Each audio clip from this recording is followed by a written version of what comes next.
Hello বন্ধুরা, আজকে আমি তোমাদের সাথে শেয়ার করব থাইল্যান্ডের সবেদা গাছ।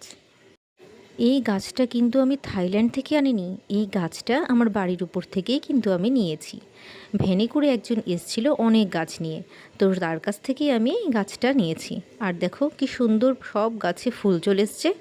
এত ছোট গাছ কিন্তু সব গাছের ডালে ডালে কিন্তু ফুল চলে এসেছে।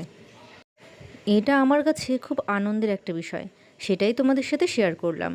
এবার দুঃখের বিষয়টা শেয়ার করি। এতক্ষণ তোমরা এত সুন্দর গাছটা দেখলে, এবার দেখো হনুমানে গাছটা কি অবস্থা করেছে। সব গাছের পাতা খেয়ে নিয়েছে।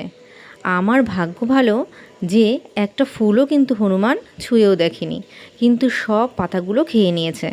তো এটা তো খুবই কষ্ট লাগছিল দেখে আমার। তো এখন কি করা যাবে? যদি ফল হয় অবশ্যই তোমাদের সাথে শেয়ার করব। তো আজকের মতন টাটা বন্ধুরা।